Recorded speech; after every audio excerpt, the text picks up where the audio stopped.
So today's fitness episode is all about curves. After I posted this picture of me in the Bahamas, so many people asked me on Snapchat, Instagram DM, Instagram comments, how am I losing weight and keeping my curves? Some people thought that my curves look bigger since I lost weight, which usually never happens. So I thought that I would share with you all the ways that I'm kind of keeping my curves as well as losing weight, getting a thinner waist, getting a flatter stomach, ab definition. Since that picture I have even more ab definition, but I still have curves. You can still see them. I still have boobs. I have a bigger butt. I thought that I would talk about this because I feel like when you're losing weight and you're talking about losing weight, this could kind of be an awkward topic. I don't know if I would bring this up to my doctor or a fitness trainer that I didn't really know that well. I am speaking all from experience. I'm not saying that I'm a fitness guru. I'm not saying that I know everything about fitness. I still have so much to learn, but this is just something I have experience with. I've lost weight and kept my curves. What's really funny about this video is I hated having curves 2 years ago. I would have never been making this video. I probably would have been Googling how to not have curves. I was embarrassed by my curves and I just felt I don't know, I felt like that wasn't the industry standards. You had to, you had to be this narrow body, but now I'm embracing my curves and the last thing that I want to do is lose them on a diet. So if you want to know how to keep them like I do, then just keep watching. So there's only two things that I'm going to be talking about in this video, and that's building muscle and your diet. So let's talk about your diet first because that's actually the hardest for me, believe it or not. To get a smaller waist, to get the smaller stomach, the love handles, the inner thigh fat, the behind the arm fat, all of that is going to depend on your diet, and that was so hard for me. Cleaning up my diet, not eating chips, stuff like that. Chips were my weakness. That was a hard thing for me. Sandwiches, bread. Just thinking about it, I want bread. Things like that were hard on my diet, but since I've cut all that out and I eat super clean during the week, the weight has been coming off so much easier. You could even skip days at the gym and you're still gonna lose weight because it's 80% your diet and 20% the gym. So you can't run off a bad diet. You can't eat Doritos and then go run it off and expect your body to change, because it's not. The big part of your weight loss journey is going to be your diet. I don't drink alcohol during the week. I don't go out for dinner during the week. And not to mention, I've saved a lot of money since being on this diet. Even if you do slip up, at least if you're eating at your own home, you know what's going into your body. You know how much sugar you added or how much salt you added, stuff like that. So what does eating clean during the week look like for me? Well, for me, it's eating the most amount of protein and the least amount of calories. So I like to eat things like chicken, really meat in general. I like lean turkey. We've been putting turkey inside of peppers and making stuffed peppers, and that's really good. And then when you cut them open, you kind of already have your side as well as the meat.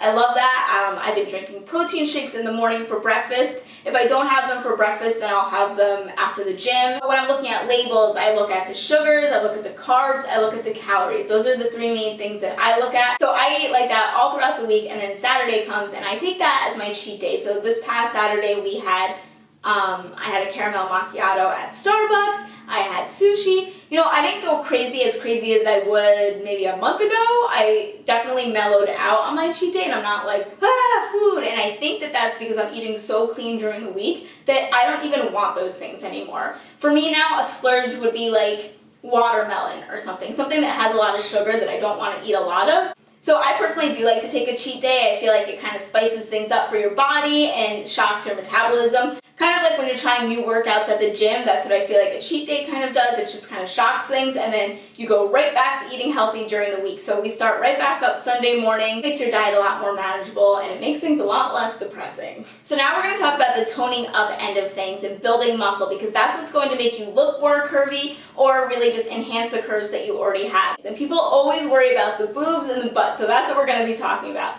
So for your butt, you can really build your butt bigger than it already is just by doing squats, because you're going to be building the muscles in your glutes, and that's going to make your butt look bigger. So I do have an at-home workout routine where I show the different squats that I do, and I will put that in my description bar so you can check that out. But there's all sorts of things you could do. There's even weighted machines you could do at the gym, and you kind of push your leg back and you put weights on it. That's all going to be building your glutes. So even if you don't naturally have a butt to start with, we all have a butt, but you know what I mean. If you have a flatter butt, feel weird saying butt. If you have flatter glutes, I guess we'll say, you can do weighted squats, you can hold weights and squat, you can do machines where you hold on to this thing and you kind of push it back and it has weights on it. I'm going to be showing that in my next video actually that I'm filming tonight. There's all different things you can do to build the glute muscle, and that's going to make your butt and even your hip area more firm and bigger. Okay, so now let's talk about the boobs. So when I first started losing weight, I did notice that they were looking a little bit smaller than they were. And that just naturally happens with weight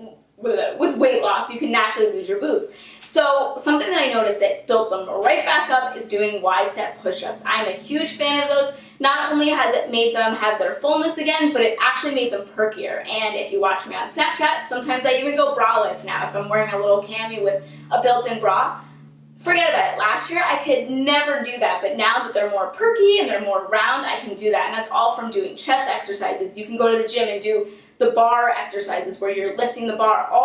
Any chest exercise that you can do is going to help the boob area, and it's going to build the muscle underneath your boob or the boob tissue, and that's going to make them look bigger. Kind of the same concept as the squats. The glutes are going to make your butt look bigger when you're building them up. Same thing with your chest. You can make your chest muscles bigger, which actually does make your boobs look bigger. Ta-da! Shout out to all my curvy girls. We have beautiful bodies. There's no reason why we should try to hide our curves. We could just enhance them. So I hope you guys enjoyed, and I will see you soon. Bye!